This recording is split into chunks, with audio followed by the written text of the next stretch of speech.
Assalamualaikum warahmatullahi wabarakatuh. Selamat sore pemirsa, apa kabar Anda di akhir pekan ini? Senang sekali hari ini Rehana Mezia dan juga Nadila Saleh kembali hadir menyapa Anda di Apa Kabar Indonesia Siang, yang tentunya kami akan menghadirkan sejumlah kabar-kabar menarik dan penting untuk Anda.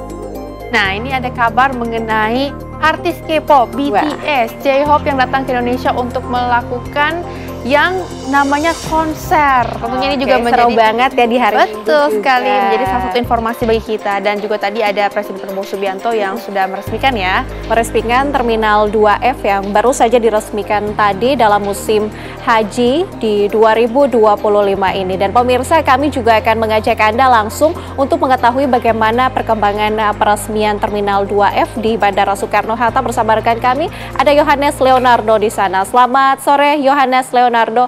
Silakan dengan informasi Anda terkini dari sana.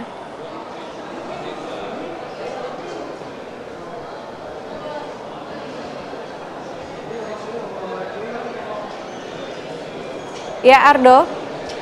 Ya, selamat sore Rehana, Nadila dan juga pemirsa. Memang untuk tinjauan sekaligus juga peresmian tadi sudah selesai, bahwa benar bahwa beberapa paket berita bisa dibacakan oleh Rehana juga Nadila mungkin sedikit menyampaikan bahwa terkait peresmian hari ini pemerintah pusat meresmikan terminal khusus haji dan umroh di Terminal 2F Bandara Soekarno-Hatta Cengkareng Tangerang Banten yang diresmikan dan ditandatangani langsung oleh Presiden Prabowo Subianto yang didampingi oleh sejumlah menterinya. Tadi yang kami lihat ada cukup lengkap ya, bahkan tadi Gubernur Banten juga hadir, Andra Soni, kemudian juga beberapa menteri yang hadir bersama. Tadi diantaranya ada Menteri Koordinator Infrastruktur dan Pembangunan Kewilayahan, ada Agus Harimurti Yudhoyono, kemudian ada Menteri Pertahanan Syafri Samsudin, Menteri Agama Nasaruddin Umar juga tadi nampak di depan bersama dengan Menteri BUMN Erick Thohir yang tadi kemudian menemani Presiden Prabowo Subianto di podium. Selain itu di jajaran lain juga ada cukup banyak menteri, ada Mensesnek, ada Menteri Perhubungan, Menteri Imigrasi dan Pemasyarakat, kemudian Menteri Kesehatan hingga CEO dan Antara maupun juga COO dan Antara yang kemudian mengikuti peresmian ini, karena memang tadi disampaikan oleh Menteri BUMN Erick Thohir bahwa untuk fasilitas dari revitalisasi Terminal 2F Bandara Udara Soekarno-Hatta sendiri yang sudah cukup lengkap tadi dan ditinjau langsung oleh Presiden Prabowo Subianto. Ada beberapa layanan penunjang seperti bagi para pengantar maupun juga bagi para jemaah yang kemudian ingin beristirahat atau juga manasik, semua sudah disiapkan. Dan tadi satu catatan yang paling kami notes adalah bagaimana kemudian Menteri BUMN tadi menyampaikan bahwa untuk pembangunan sendiri diperhatikan untuk mengkhususkan memberikan kenyamanan kepada para jamaah haji maupun juga jamaah umroh, karena tadi yang digarisbawahi adalah sebelumnya di Terminal 2F ini cukup panas karena ada titik-titik yang terbuka dan saat ini sudah tertutup dan juga sudah diberikan pendingin ruangan sehingga membuat para jamaah maupun juga pengantar jamaah begitu juga merasa nyaman ketika tiba ataupun juga beraktivitas di sekitaran Terminal 2F Bandara Soekarno-Hatta. Dan tadi yang menarik juga Presiden Prabowo Subianto menyempatkan diri untuk berjumpa dengan para jamaah dan menyampaikan beberapa pesan, dan ia juga tadi kepada kami menjelaskan begitu ya, ada beberapa poin yang ia serap dari para jamaah, dan ia juga tentunya akan terus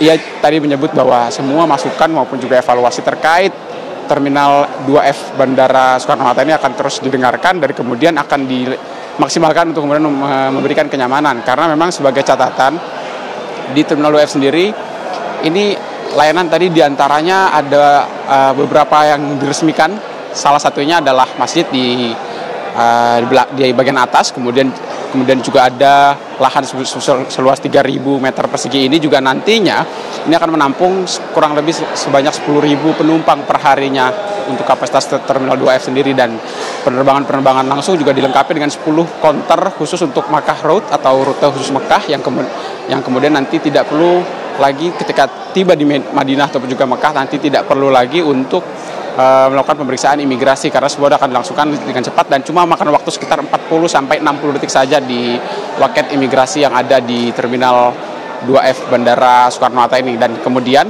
tadi juga memang Presiden Prabowo selain berbincang dengan para jamaah dan meninjau layanan, juga ia memberikan pesan dan mendoakan keselamatan para jamaah yang kemudian akan berangkat pada hari ini, karena memang di kloter sore hari ini ada 2 lagi yang akan berangkat pada pukul 15.40 waktu Indonesia Barat nanti, dan juga pada pukul 17.50 waktu Indonesia Barat, atau tepatnya adalah kloter 9 dan juga kloter 10 sejak tadi pagi. Total ada 6 kloter dari berbagai daerah, dan di Cengkareng sendiri ada 3 penerbangan dari mulai pukul 7 pagi, pukul 15.40 nanti, pukul 17.50 waktu Indonesia Barat nanti juga akan diberangkatkan jamaah haji di Bandar Udara Internasional Soekarno-Hatta, Cengkareng, Tangerang, Banten. Dan tadi juga setelah berjumpa dengan jamaah, ia juga berdiri di ruang holding untuk kemudian juga menyampaikan beberapa pesan khususnya kepada para calon jamaah haji akan beribadah. Dan sebagai catatan, ini merupakan fase pertama yang akan berlangsung keberangkatan dari tanggal 2 Mei sampai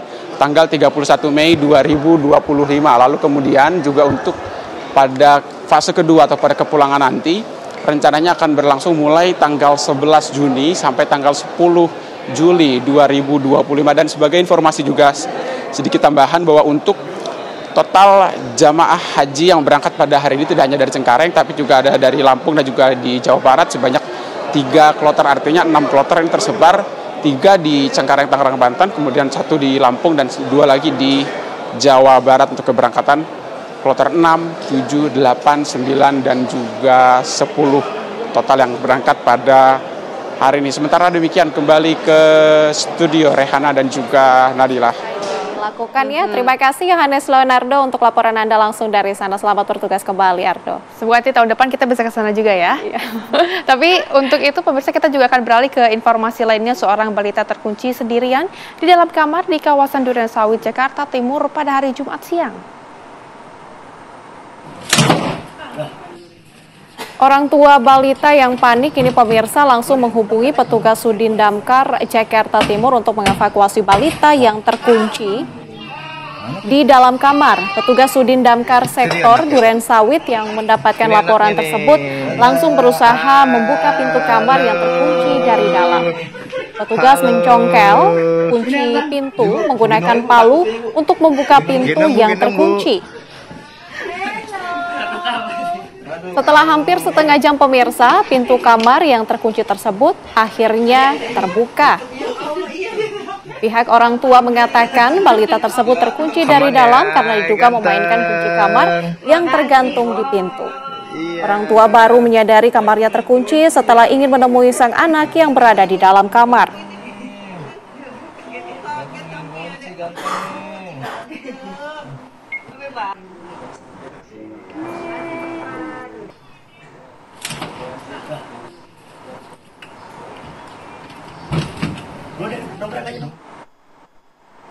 Pemirsa, dari wilayah Jakarta Timur kita menuju ke informasi dari Batam.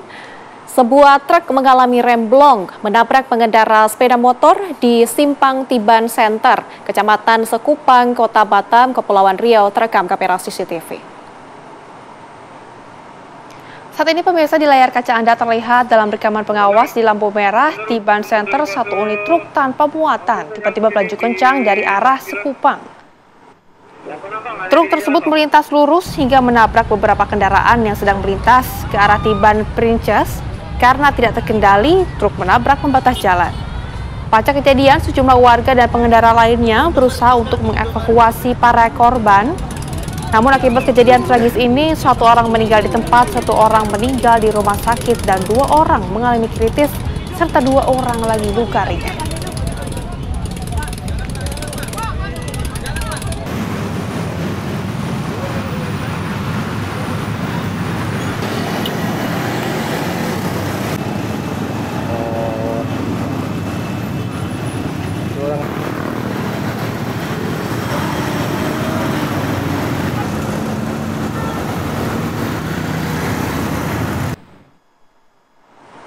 Beralih ke informasi lainnya dari Sumatera, pemirsa. 2 orang pemuda di Banyuasin, Sumatera Selatan menjadi bandar narkoba lintas Sumatera. Keduanya pemirsa ditangkap setelah warga yang melaporkan aktivitas keduanya yang menjual narkoba secara terang-terangan. Gimana Wibi kau taruh? Ini kamar ya? Ini kamarnya? Ya. Ini kunci ya? Ya. Ini ya? Di sini ya? Ini kecil. Inilah detik-detik penangkapan 2 orang pemuda yang menjadi bandar narkoba lintas Sumatera. Keduanya adalah Fikri, 27 tahun, serta Ardiansyah, 28 tahun, warga asal Kecamatan Betung, Banyuasin, Sumatera Selatan. Setelah digeledah, polisi unit narkoba Polres Banyuasin berhasil menemukan setengah kilogram narkoba jenis sabu serta 75 butir pil ekstasi yang dibungkus kotak hitam yang disimpan di dalam lemari kaca. Kita melakukan pendalaman, kemudian melakukan pengembangan dan didapati bahwa dari salah satu orang tersebut masih menyimpan barang bukti lain di wilayah Kecamatan Babat Supat. Dari hasil keterangan itu, kita kemudian melakukan pengembangan dan berhasil mengamankan barang bukti narkotika jenis sabu, kurang lebih beratnya 530 gram atau setengah kilogram. Keduanya ditangkap karena banyaknya warga yang melaporkan aktivitas kedua pemuda ini dengan menjual narkoba secara terang-terangan di tengah masyarakat. Saat ini keduanya dibawa ke Mapolres Banyuasin untuk dilakukan penyidikan untuk mengetahui bos besar pemasok narkoba kedua bandar tersebut. Atas perbuatannya, kedua pemuda bandar narkoba ini terancam hukuman 20 tahun penjara. Dari Banyuasin, Sumatera Selatan, Puja Kusuma, TV One mengabarkan. Terima kasih pemirsa, Anda masih bersama kami di Apa Kabar Indonesia. Akhir pekan kita beralih ke informasi lainnya untuk Anda di sore hari ini. Pemirsa, gudang CV Sentosa Steel yang berada di Margomulyo, Surabaya diduga kembali beroperasi pada Jumat 2 Mei 2025. Padahal sebelumnya pemirsa sudah disegel oleh pemerintah kota Surabaya sejak 22 April 2025 karena tidak mengantongi tanda daftar gudang.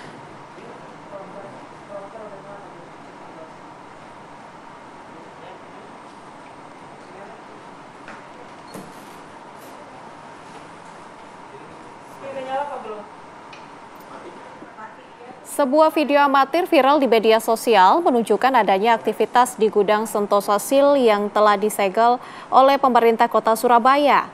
Nampak pemirsa sejumlah karyawan dari Sentosa Steel berlarian keluar gudang yang telah disegel. Pasca viral, gudang tersebut kembali tertutup dan disegel kembali dipasang.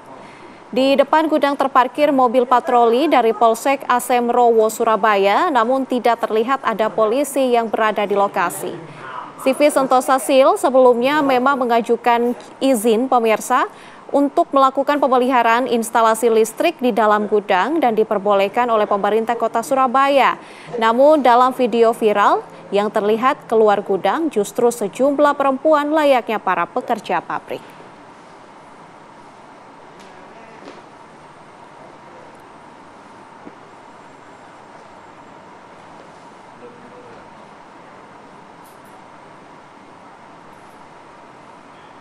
Pemirsa, untuk mengetahui bagaimana perkembangan dari kasus ini, kami sudah terhubung bersama dengan rekan kami, Yasin Idris, yang sudah siap mengabarkan dari lokasi.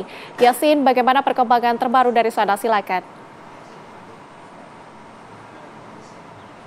Ya, pemirsa, saya akan mengajak Anda untuk melihat secara langsung kondisi terkini dari CV Sentosa Steel yang kembali disegel oleh pemerintah kota Surabaya setelah kemarin sempat disegel dan kembali beroperasi tanpa izin ataupun secara ilegal seperti itu. Nah, ini adalah gerbang utama dari CV Sentosa Steel dan saat ini sudah kembali dipasang penanda bahwa gudang ini disegel kembali dikarenakan pada Jumat malam ini ketahuan bahwa terdapat karyawan yang masih bekerja di dalam dan ketahuan ini dikarenakan viralnya video di sosial media dikarenakan ada beberapa karyawan dari CV Sentosa Steel ini pada saat ada yang memvideokan berlari keluar karena takut tertangkap kamera. Nah, kalau kita lihat gerbangnya juga sudah tertuliskan secara perda ataupun secara resmi ini sudah disegel oleh pemerintah Surabaya dengan kembalinya beroperasi tanpa ada izin. Tentu ini juga melanggar hukum dan ini juga serius begitu. Dan kami juga memantau sejak siang tadi tidak ada aktivitas sama sekali lagi dan dikarenakan ini juga hari Minggu kawasan industri di Margomulyo Surabaya ini juga tentunya tidak ada lagi aktivitas seperti itu. Nah, selain disegel dikarenakan awal mula kasus penahanan ijazah karyawan. Gudang ini disegel sendiri dikarenakan tidak mengantongi tanda daftar gudang, sehingga pemerintah Kota Surabaya melakukan penyegelan. Dan penyegelan kali ini juga dilakukan digembok dari luar. Ini ada 2 pintu yang kami lihat, dan saat ini pun pintu untuk masuknya karyawan ini juga sudah dilakukan penggembokan dari luar. Begitupun dengan gerbang yang biasanya untuk keluarnya mobil-mobil yang membawa barang juga sudah dilakukan penggembokan dari luar untuk mencegah jikalau nantinya ada lagi aktivitas di dalam seperti itu. Nah, saat ini pun pemerintah Kota Surabaya sedang berdiskusi tentunya dengan bagian hukum dan Dinas Koperasi Usaha Kecil dan Menengah dan juga Perdagangan, apa langkah hukum yang nanti akan diambil setelah adanya tindak yang dapat dikatakan ilegal seperti itu. Dikarenakan sebelumnya memang diperbolehkan untuk gudang ini dibuka kembali karena adanya izin dari PLN untuk melakukan pengecekan dikarenakan adanya sistem kelistrikan yang bermasalah sehingga diizinkan. Namun ternyata izin tersebut diduga disalahgunakan dengan beraktivitasnya kembali karyawan yang ada di sini. Sementara untuk saat ini juga masih dalam pengawasan kepolisian, bahkan di sini ditinggalkan 1 unit mobil polisi untuk menandai ataupun statusnya bahwa memang gudang ini masih dalam pengawasan. Seperti itu, Nadila. Oke. Baik, terima kasih Yasin Idris atas laporan Anda langsung dari lokasi. Selamat kembali beraktivitas. Dan pemirsa, untuk mendalami kasus ini kami juga telah terhubung bersama dengan Wakil Wali Kota Surabaya, Pak Cahar Muji. Selamat siang, Pak. Selamat siang, Mbak Nadila. Oke, Pak, terkait dengan CV Sentosa Sil yang sebelumnya memang telah disegel oleh pemerintah, namun kembali viral bahwa mereka beroperasi kembali. Ini bagaimana tanggapan dari pemerintah, Pak? Ya, jadi begini, kronologi itu saya mendapat laporan dari anak-anak yang pernah kerja di situ, dan kebetulan mereka juga kerja di sebelahnya sekarang itu, di daerah situ juga. Hari Rebo sore itu mereka melapor ke saya bahwa polis lainnya itu sudah tidak tersambung lagi, sudah melebar ke bawah ya. Saya dilapori seperti itu. Ya mungkin saya bilang mungkin itu kena angin atau mungkin apalah yang mengakibatkan polis lainnya itu sudah terputus. Tapi anak-anak itu hari Kamisnya mereka datang ke situ melihat gemboknya itu nggak ada hari Kamisnya. Bilang sama saya, nggak usah curiga dulu kalau gemboknya nggak ada. Ternyata katanya ada perbaikan PLN atau kelistrikan yang ada di gudang situ. Tapi hari Jumat malam anak-anak pada ke situ dan sekitar pukul 18.30 saya dilapori dan mereka makin curiga karena ada salah satu suami karyawan yang di sana itu jemput istrinya di depan gudang itu. Mereka begitu ditegur, katanya jemput siapa, suaminya itu lari gitu loh, menstarter sepeda motornya, mereka pergi. Anak-anak makin curiga karena di dalam itu terdengar ada aktivitas dan lampu yang di dalamnya itu nyala. Makanya anak-anak tidak pulang sampai nunggu karyawan yang ada dicurigai, karyawan yang ada di dalamnya itu keluar. Betul.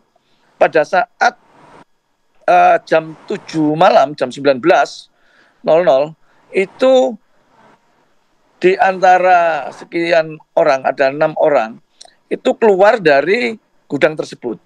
Nah, begitu kepergok sama anak-anak, mereka makin gugup, dan mereka makin ketahuan kalau ada kerja yang di sana, di gudang itu. Makanya langsung divideo sama anak-anak. Di video secara amatir, secara HP-nya itu, nah seperti itu kejadiannya.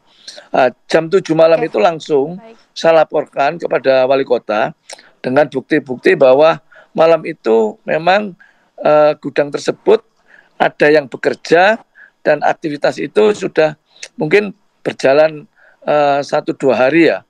Langsung ketika itu Wali Kota memerintahkan kepada Satpol PP dan melaporkan pada Polres Tanjung Perak untuk segera TL ke tempat gudang Sentosasil tersebut.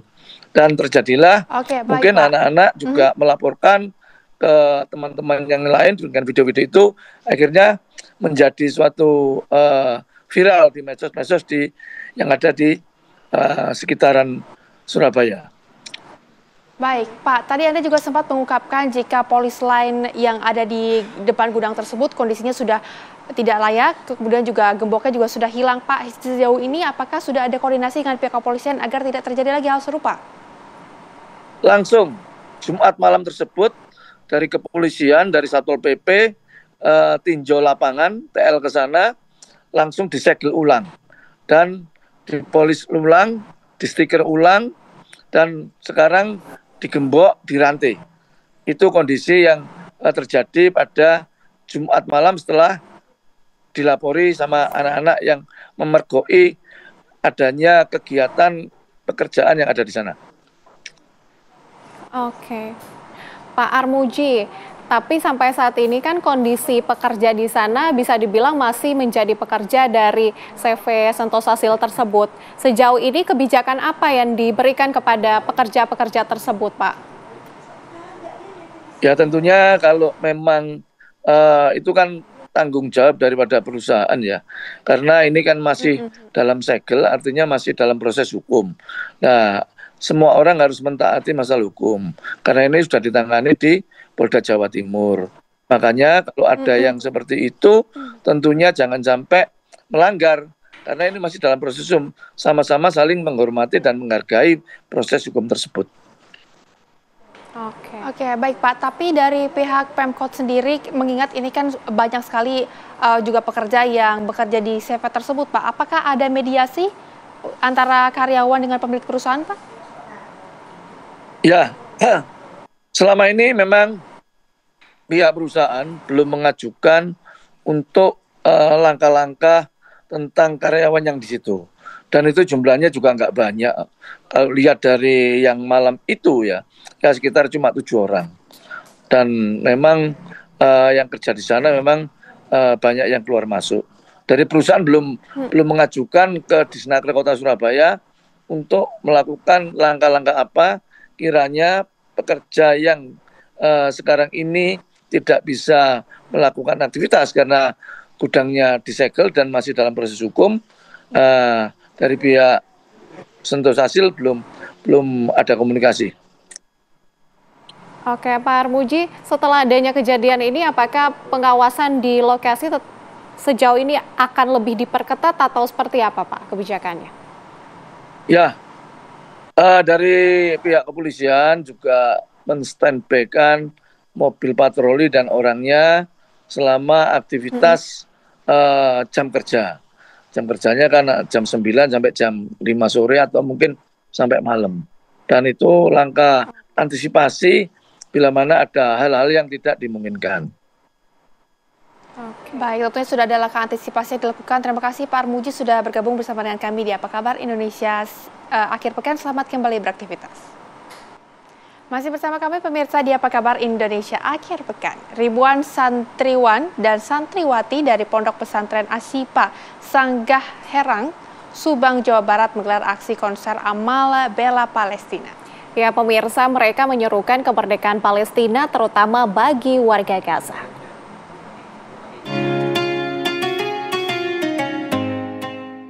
Berkumpul di halaman Pondok Pesantren Asyifa Sanggah Herang, ribuan santriwan dan santriwati ikut gelaran aksi konser bela Palestina. Ribuan santri meneriakan Palestina Merdeka. Sebelum konser amal dimulai, santri membentangkan bendera Palestina raksasa dengan panjang lebih dari 30 meter. Konser amal Palestina semakin marak dengan penampilan Opik yang bernyanyi di panggung dengan membawakan lagu religi. Dari konser amal tersebut, para santri berhasil menggalang donasi sebanyak 1,3 miliar rupiah. Alhamdulillah acaranya ini merupakan puncak acara kegiatan festival raya, kemudian dibarengi dengan konser amal Palestina bersama Optik Tomboati yang hari ini alhamdulillah terkumpul donasi yang sangat luar biasa, 1,3 miliar lebih. Ini merupakan satu upaya bagian dari kita untuk peduli kepada saudara dari Palestina. Dua orang-orang sangat dermawan, Masya Allah, luar biasa. Alhamdulillah terkumpul banyak untuk kita membantu Palestina. Untuk makanan, obat-obatan, dapur umum, atau apapun yang dibutuhkan saudara-saudara kita di Palestina, di Gaza, Insya Allah, Masya Allah. Ini keren nih, Insya Allah, mudah-mudahan istiqomah terus berlanjut. Sukses. Dana yang terkumpul akan disalurkan langsung untuk membantu membeli makanan, obat-obatan, dan dapur umum untuk warga Palestina. Dari Subang, Jawa Barat, Agung Prasetyo, TV One mengabarkan.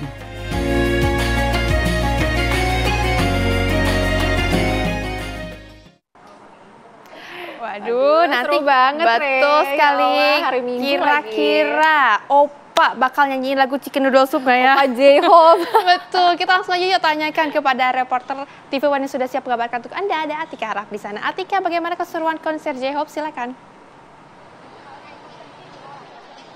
Annyeonghaseyo, Rehana, Nadil, dan juga pemirsa. Saat ini saya berada langsung dari Arena Indonesia Arena, Gelora Bung Karno, Jakarta, yang mana hari ini Day 2 merupakan hari kedua konser tunggal J-Hope yang merupakan rapper dari boy band grup BTS dari Korea, begitu ya, yang malam ini kembali digelar menjadi hari kedua.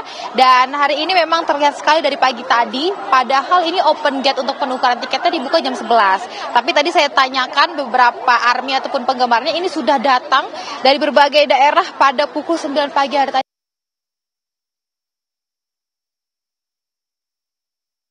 Tidak memiliki tiket di day kedua, tapi dia datang untuk nantinya ikut. Nanti J-Hope ini akan membawakan 24 lagu beserta dengan 3 encore untuk para ARMY, untuk para penggemarnya begitu ya. Yang pasti ini akan menjadi antusiasme sekali bagi para ARMY karena ini menjadi tur tunggal pertama dari J-Hope setelah dia usai melakukan wajib militer pada Oktober 2024 yang lalu. Nggak afdol ya Rehana dan juga Nabila kalau saya tidak menanyakan bagaimana sih nantinya keseruan dan antusiasme lagu apa saja yang nanti akan ditunggu dari Opa J-Hope begitu. Nanti dari dalam saya akan menanyakan langsung dengan para penggemarnya. Halo Mbak sedikit ganggu ya Mbak boleh berdiri, kita mau berbincang-bincang Mbak. Halo Mbak, dengan Mbak siapa ini? Wanda. Mbak Wanda. Mbak, aku Mbak Maria. Mbak, aku Amer. Mbak, ini bertiga dari jam berapa sih Mbak? Aku baru tadi jam 1-an lah. Mbak, aku dari jam 11. Aku dari jam 11. Oke. Mbak, ini kan ini hari kedua, konser kedua. Konser pertama kemarin pada nonton juga? Aku enggak. Aku day itu aja. Oke. Kemarin. Aku nonton day itu ya. Kemarin aku day itu. Oke. Berarti kalau Mbak kan nontonnya day itu, tapi kemarin kesini. Kalau Mbak nontonnya day one.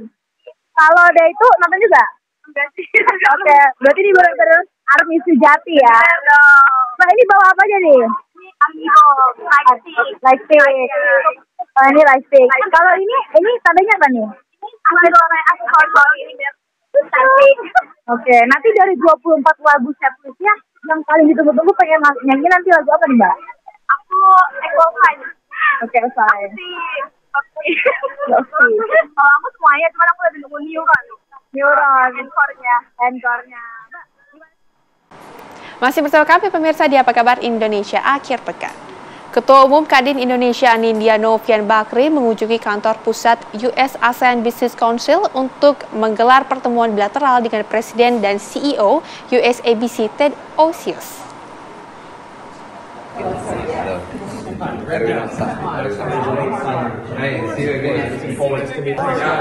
Ya pemirsa, pertemuan ini membahas sejumlah agenda strategis. Di antaranya adalah upaya meningkatkan nilai perdagangan dan investasi antar kedua negara, termasuk menyeimbangkan struktur impor-ekspor dan mendorong produk UMKM Indonesia untuk menembus pasar Amerika Serikat. US ASEAN Business Council menyambut positif inisiatif Kadin untuk mengaktifkan kemitraan dengan mitra di Amerika Serikat. Mereka menilai kunjungan ini tiba di waktu yang tepat di saat hubungan ekonomi Indonesia dan Amerika sedang membutuhkan langkah nyata.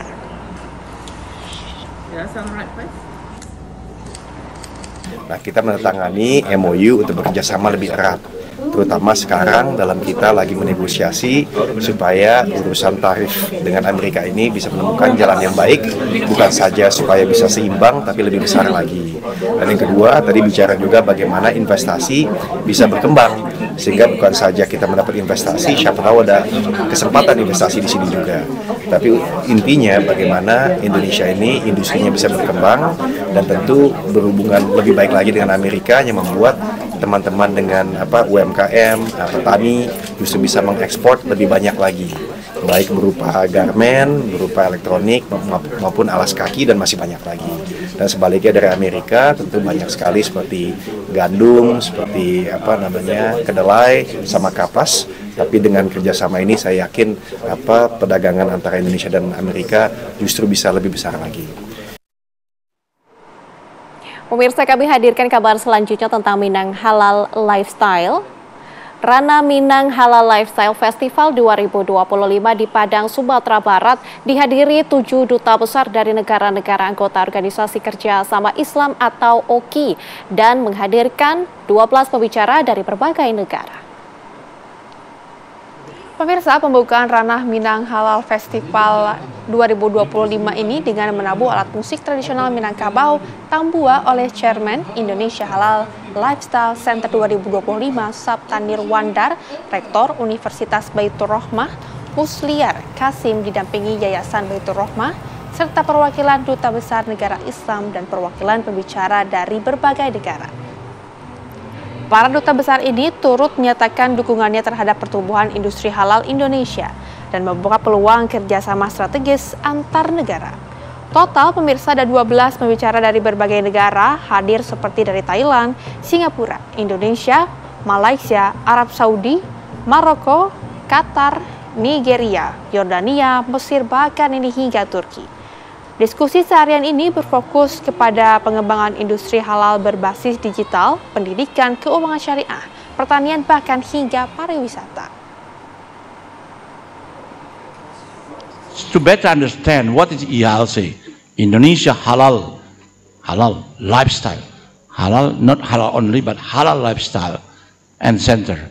I'm chairman of this halal, and decree is not from President, not from Minister, but it's from Allah.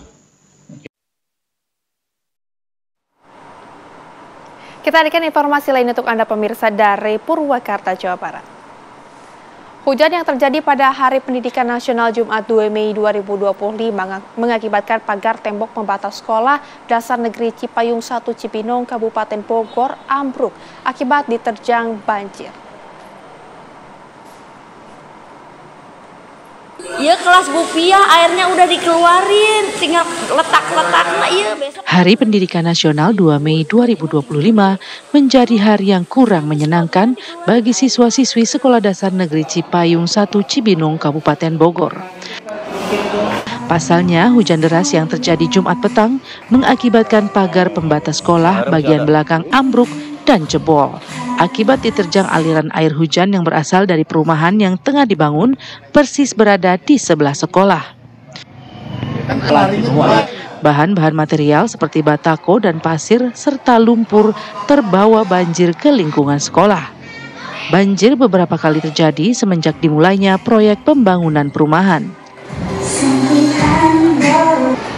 Seingat saya sih pokoknya dari bulan April ya, dari awal-awal April itu semenjak ini dibangun, mungkin pokoknya tiap hujan deras gitu, hujan deras pasti banjir. Kenapa sih Bu, penyebabnya apa katanya? Katanya sih bangun perumahan di sebelah sekolah gitu, cuman kelihatan ya lebih tinggi perumahan daripada sekolah emang gitu. Terus kayaknya di sekitaran sini juga nggak ada aliran resapannya gitu, jadi mungkin itu yang bikin banjir ke sekolah. Tetap kerugian moral ya, pertamanya ya, mental anak juga kan nggak bagus ya.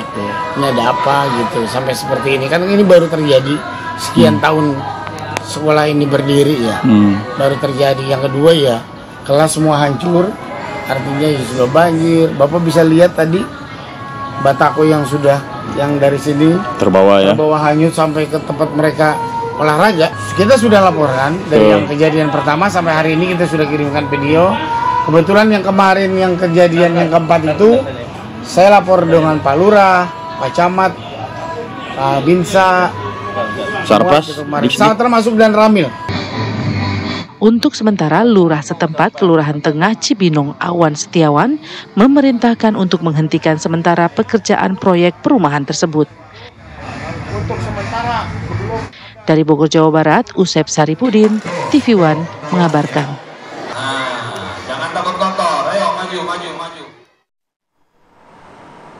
Pemirsa, sayang sekali kabar tadi juga sekaligus menutup jumpa kita di Apa Kabar Indonesia akhir pekan. Saya Nadila Sana dan juga rekan saya Rehana Bezia mewakili segenap kru yang bertugas izin pamit undur diri. Terima kasih dan selamat berakhir pekan. Selamat berakhir pekan.